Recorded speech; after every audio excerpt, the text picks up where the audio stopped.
Greetings, brothers and sisters in Christ. We come to the 29th Sunday of Ordinary Time. In the Gospel of Mark, we are now entering the Garden of Gethsemane, getting ready to go to the cross. And in today's scene, Jesus is with some of his disciples trying to describe to them how the Son of Man must suffer. And so in the Garden of Gethsemane, Jesus has a couple choices, right? He could fight back because he knows what's going to happen. He could flee and run away and start all over again. Instead, he decides to give himself away sacrificially in love in a way that affects you and me today. And he does this to draw all things to himself. That's the power of God that we want in us, the unifying, drawing power that brings us to Jesus Christ.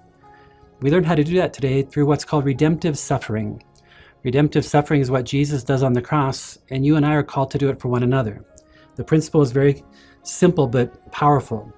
Unjust suffering, patiently and lovingly borne, has the power to save and redeem others.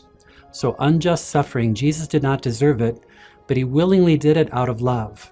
And when you do that, then there's a power that comes into the world that can help other people.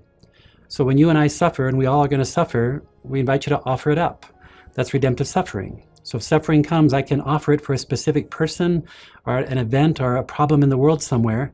And God somehow then, by our unjust suffering, which we do lovingly, willingly sacrifice, puts a power in the world of God that can help change for the better. So redemptive suffering is the heart of the Christian life. It's the mystery of the cross. You and I are called to participate in it and to practice it.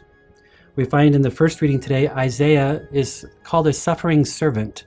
So again, unjust suffering, a servant who suffers willingly. And he does this, he's not a sinful figure, he just bears it. That prefigures Christ. So the suffering servant, that's Jesus Christ, what he will do on the cross for us.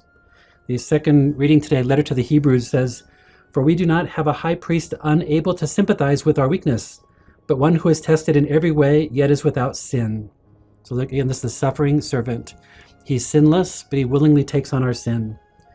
The disciples miss the point. They think he's talking about worldly power. Jesus is talking about a different kind of power that comes when you sacrifice and give yourself away. So how do we interpret all this? He came to give his life as ransom for the many who are sinners. The many, you and I, we are sinners. We're the ones who should take on the suffering, but he willingly does it for us. That's an incredible God. We can never plumb the mystery of what that means. Hebrews says, "The Son of Man came not to be served, but to serve, and to give his life as a ransom for the many." So ransom is what you pay if someone's been kidnapped to get them back.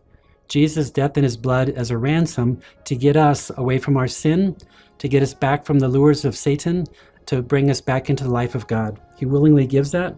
And the many means in Greek the hoi polloi, the riffraff. Jesus does this for all of us. We have an incredible God. Offer your suffering up this week. Look at Jesus on the cross. Tell him thank you.